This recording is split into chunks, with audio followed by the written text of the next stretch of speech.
हमने different type of soils के बारे में पढ़ा था लास्ट चैप्टर में।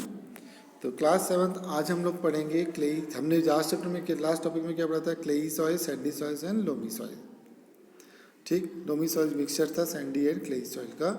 उसके अलावा उसमें ह्यूमस था और सबसे अच्छी सॉइल जो थी वो सिल्ट था, जो कि नदी के किनारे आती है। जब बाढ़ उतर जाती है एक्चुअली में, उस समय जो सॉइल वहाँ छूट जाती है, that is called silt. Now moving up to the next topic, performance of soil, properties of soil. Soil की प्रॉपर्टीज हम पढ़ेंगे कि अब सॉइल की properties will also decide which type of soil is used for which type of plants or we can say if these plants can be grown up in a particular, which plant is grown up in a particular soil. If a plants need more water, so then we have the soil property should be holding more water. Or if a plants need less water, this property should be sandy soils. Okay, so to decide this, how much the soil around you holds water, for this we will have a small experiment. कितना पानी hold करता है एक soil, या कितना पानी कितनी देर में हमारे सॉइल की अपर लेयर से नीचे सीप थ्रू हो जाता है, उसको कहते हैं percolation rate of water in soil. हमने क्या लेने हैं? हमने अपने खेत में जाते हैं, चलो, 2 different squares of 50-50 centimeter each, one on the floor of the house and another on the kacha pavement roads. Fill 2 bottles of the same size of water. They emptied the water in the bottle of each in the same time the 2 squares and observed the water, the flow flown down and not absorbed. तो ये simple experiment है, इसमें कुछ नहीं करना है। आपने क्या करना है, अपने घर के पास की कच्ची रोड लेनी है, जहाँ पर कच्ची रोड मतलब जहाँ पताल नहीं लगी हो या डामर नहीं हो, यानी कि एक कच्ची सड़क में जाएंगे। एक बॉटल पानी, सेम बॉटल में पानी अपने घर के आंगन में छोड़ देंगे जहाँ पर सीमेंट लगा हुआ है, और सेम वाटर हम डाल देंगे किसमें? जहाँ पर वो रोड पक्की रोड है, सीमेंटेड है। ठीक है। तो हम क्या देखते हैं, जो हमारे आंगन में पानी डाला गया था वो पानी बह गया, आपको दिख जाए कहीं ना कहीं पर। लेकिन जो पानी हमने कच्ची रोड में जाता था वो क्या हो गया? सोख लिया गया और वो हमको नहीं दिख रहा है। ठीक। अब दूसरा जो हमने करना है, हमने 3 टीमें बनानी है, और अब क्योंकि अभी ये प्रैक्टिकल्स पॉसिबल नहीं है, आप घर पे करेंगे। आपको करना क्या है कि एक टिन लेना है, बोथ साइड खुला हुआ। ठीक, टिन का कैन ले लो या इसको बॉटम काट दो, या एक प्लास्टिक की बोतल ले लो, अपर एंड बॉटम उसका काट दो, यानी कि हॉलो बॉटल लेना है, एक पाइप टाइप का। करेक्ट। नाउ अब क्या करना है, अलग अलग प्लेसेस से सॉइल लेके आनी है, या अलग अलग प्लेसेस पे ये एक्सपेरिमेंट को करेंगे हम लोग। तो सपोज एक प्लेस पे हमने एक्सपेरिमेंट करा, हमने क्या किया, ये जो हमारा डब्बा था इसको हमने क्या किया, थोड़ा मिट्टी के अंदर डाल दिया, ऐसे दबा के अच्छी तरह से। दोनों ओर से ओपन है, ओपन, यहाँ से भी ओपन है, यहाँ से भी ओपन है, यानी कि यहाँ से अगर हम कुछ डालेंगे तो ये डायरेक्ट इस पे जाएगा। ठीक। हमने क्या किया, एक मेजरिंग बॉटल ले ली, यानी कि एक बॉटल ऐसी ले ली 200 ml की,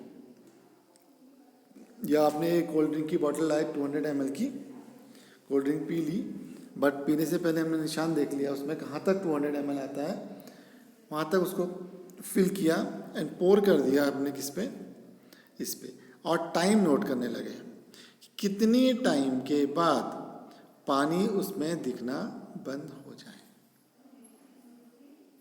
ठीक, क्योंकि पानी क्या हुआ, बहुत एकदम से पानी डालेंगे तो एकदम से सोखेगा नहीं, धीरे धीरे पानी सोखने लगेगा, और जैसे जैसे पानी वो सोखता चला जाएगा, उस टाइम को हम लोग नोट कर लेंगे। तो प्रिकोलेशन रेट का फॉर्मूला है amount of water upon percolation time. मान लो आपने फिर 500 ml पानी डाला और आपका 500 ml पानी 50 मिनट्स में एब्जॉर्ब हो गया, तो आपका प्रिकोलेशन कितना हो गया 500 अपॉन 50। ध्यान रहे यूनिट्स का हमेशा ध्यान रखना है मैथ्स और साइंस करते समय। ml अपॉन 200 मिनट्स कटेगा, सॉरी 50 था हमारा, तो ये कटेगा 10, तो आंसर कितना आएगा 10 मिलीलीटर पर मिनट।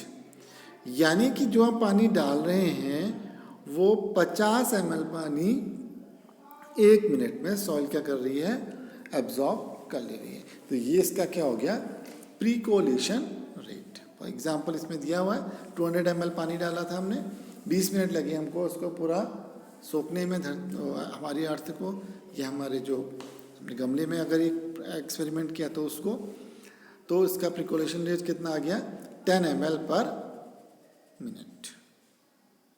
ठीक, तो अब ये जो चीज़ें हैं ये अलग अलग सॉइल के लिए हमको करनी पड़ेगी। तो अलग अलग सॉइल में प्रिकोलेशन रेट क्या होगा, अलग अलग। फॉर एग्जांपल आप कहीं से रेत उठा के लाए हैं और रेत में अगर आप प्रिकोलेशन रेट करेंगे, सैंड में अगर आप प्रिकोलेशन रेट टेस्ट करेंगे तो ये प्रिकोलेशन रेट बहुत ही कम आ जाएगा। यानी कि जो आपका 20 मिनट्स है ये 20 मिनट्स ना आकर के हो सकता है 10 ही मिनट्स आ जाए, यानी कि प्रिकोलेशन रेट क्या हो जाएगा, ज़्यादा आ जाएगा। प्रिकोलेशन रेट ज़्यादा हो गया इसका मतलब वाटर होल्ड करने की कैपेसिटी क्या है, सॉइल की कम है। मॉइस्चर इन सॉइल, अब सॉइल पे कितना मॉइस्चर है इसका आंसर निकालेंगे। Take a boiling tube, put 2 spoonful of soil sample in it, heat it on the flame and observe it, let us find out what happens upon heating. ठीक, हमने क्या लेनी है, बॉइल 2 टेस्ट ट्यूब लेनी है, उसमें मिट्टी डाल देनी है, मिट्टी डाल के हमने उसको गर्म करना है। अब मिट्टी डाल के हम उसको गर्म करेंगे तो क्या होगा, उसके अंदर जो भी पानी होगा वो इवापोरेट होना शुरू होगा, और इवापोरेट होना शुरू होगा तो क्या होगा, कहाँ पर आएगा, टेस्ट ट्यूब के कॉर्नर में इकट्ठा होने लगेगा। तो इससे हमें पता चलेगा कि इस वाटर में जितनी ज़्यादा मात्रा में इकट्ठा होगा उसी हिसाब से हम कह सकते हैं कि इसमें कितना मॉइस्चर है। और थोड़ी देर के बाद हम देखेंगे कि इसका मॉइस्चर पूरी तरह से ख़त्म हो गया है, यानी कि ये सूखी हो गई मिट्टी। After heating the soil, take it out in the tube, compare it with the soil which is not heated, note the difference between them. तो ये है ये है कितना मॉइस्चर का पता करना। अगर जैसे राजस्थान के एरिया में चले जाएंगे गर्मियों में तो पानी को, ये मिट्टी को गर्म करेंगे तब भी कुछ नहीं मिलने वाला। Absorption of water by soil, take a funnel, plastic funnel, take a filter paper, fold it, 50 gram इसमें ड्राई पाउडर्ड सॉइल डालनी है। ध्यान रहे बट इसमें आपके रॉक्स या पत्थर नहीं होने चाहिए, और एक ड्रॉपर चाहिए हमें। ड्रॉप बाय ड्रॉप क्या डालेंगे हम लोग, पानी डालेंगे। क्यों करेंगे ड्रॉप बाय ड्रॉप पानी, इस तरह से हमने क्या लिया है, 50 ग्राम सॉइल लिया है, हमने एक मेजरिंग फ्लास्क लिया हुआ है जिसमें मालूम है कितना ml पानी है, उसमें से हम ड्रॉप बाय ड्रॉप पानी इसमें डालते रहें। कब तक डालेंगे, जब तक कि फनल से नीचे पानी गिरना शुरू ना हो जाए। इसका मतलब क्या हो गया, जैसे ही फनल से पानी गिरना शुरू हो गया इसका मतलब जितनी मिट्टी थी उसमें जितना मैक्सिमम पानी एब्जॉर्व कर सकता था वो पानी उसने एब्जॉर्व कर लिया, तो बाकी पानी क्या करेगा, छोड़ देगा। मान लो आपने एक बीकर लिया था या आपने कोई एक बर्तन लिया था जो कितने का था, यहाँ तक इसमें कितना ml पानी आता है, 500 ml पानी था, यहाँ तक पानी हमने इसमें भर दिया था। ये जो ड्रॉपर से हमने पानी लिया और इस पे डालना शुरू किया तो पानी घटने लगेगा। मान लो यहाँ इतना पानी घट गया और ये पानी हमारा 100 ml, ठीक है। तो हमने 100 ml पानी क्या कर लिया, यूज़ कर लिया। इसका मतलब, या इसको दूसरी तरह से भी कह सकते हैं कि बीकर में हमारे कई निशान लगे होंगे। मेजरिंग बीकर है, ये 500 ml है, इसके नीचे 400 ml होगा, इसके नीचे 300 ml होगा, इसके नीचे 450 होगा। तो ये हमने क्या कर लिया, तो हमने क्या निकाला, 500 माइनस 400 ml, यानी कि 100 ml पानी हमने यूज़ कर लिया। और ये ध्यान रखेंगे आप हमेशा आगे भी, 1 ml water is weight of 1 ग्राम।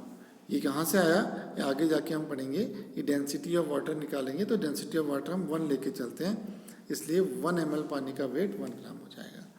तो परसेंटेज ऑफ वाटर एब्जॉर्ब कैसे निकालेंगे, जितना ml पानी हमारा खर्च हुआ, जितने में से खर्च हुआ उसको परसेंट निकालना आता होगा, ठीक। तो परसेंटेज ऑफ वाटर क्या है, क्या फार्मूला है ये, U minus V upon 50 into 100। अब U कितना होगा, U क्या था, जो हमारा बीकर का पानी था, जितना बीकर में था। V कितना था, जितना एब्जॉर्ब करने के बाद आया, यानी कि 100 अपॉन 50 इंटू 100, ठीक। तो इस तरह से हम क्या निकाल सकते हैं, हम निकाल सकते हैं कि कितना परसेंट पानी एब्जॉर्ब किया, ठीक है। इस तरह के एक्सपेरिमेंट हम कई बार करने पड़ेंगे अलग अलग सॉइल के लिए, ठीक है। तो नेक्स्ट टॉपिक हमारा होगा सॉइल एंड क्रॉप्स।